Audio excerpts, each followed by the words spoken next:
Zee 24 Taas एक पाऊल पुढे। झी 24 तासनं मुंबई महापालिकेचा एमएल ऑइलचा सत्ताधाऱ्यांच्या निर्णयाला विरोधी पक्षानं विरोध केलाय आणि मुंबईकरांची पुन्हा एकदा फसवणूक करत धूरफेक करत असल्याचा आरोप केलाय।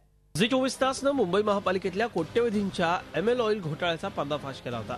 मुंबईतल्या डेंग्यू आणि मलेरियाच्या डासांचा नायनाट करण्याच्या नावाखाली मुंबई महापालिका कोट्यवधी रुपये खर्च करत असली तरीही प्रत्यक्षात मनपाची यंत्रणा मुंबईकरांच्या डोळ्यात कशी धूरफेक करतेय याचंच गौडबंगाल झी 24 तासनं दाखवलं होतं। आता या वृत्ताची दखल घेत महापालिकेनं मॉस्किटो किलिंग मशीन खरेदी करण्याचा निर्णय घेतलाय।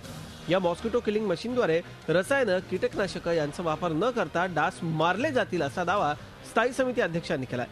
विरोधकांनी कुठलाही अभ्यास न करता आणि कुठली माहिती न घेता ही चुकीची माहिती सर्वांना देत आहेत, तर त्यांनी माहिती करून घ्यावी आणि प्रायोगिक तत्वावर जे काही डेमो दाखवण्यात येईल आणि त्या डेमो नंतर त्यांनी या संदर्भातलं भाष्य करावं। महापालिकेनं मॉस्किटो किलिंग मशीनचा प्रस्ताव स्थायी समितीत मंजूर करताना कुठलंही प्रेझेंटेशन केलं नसल्याचा आरोप विरोधी पक्षांनी केलाय। त्यामुळे या टेंडरची चौकशी व्हावी अशी मागणी विरोधी पक्षांच्या नगरसेवकांनी केली आहे। धूर नसून ती धूळफेक होती, समाज स्पष्ट म्हणणं, कारण त्या धुराने कुठल्याही मच्छरांवर परिणाम होत नव्हता।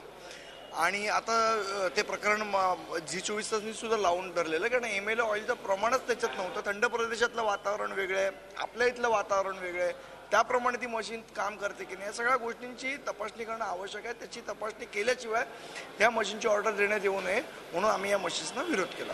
आता 227 मध्ये 7 यंत्रणा तुम्ही घेऊन हे कितपर्यंत योग्य साध्य होणार ते मला वाटत नाही। It was a failure machine आहे। 7 मॉस्किटो किलिंग मशीन खरेदी करण्याचा प्रस्ताव स्थायी समितीनं मंजूर केल्यानं महापालिका प्रशासन आणि सत्ताधारी शिवसेना भाजप युती मात्र वादाच्या भोवऱ्यात सापडली आहे।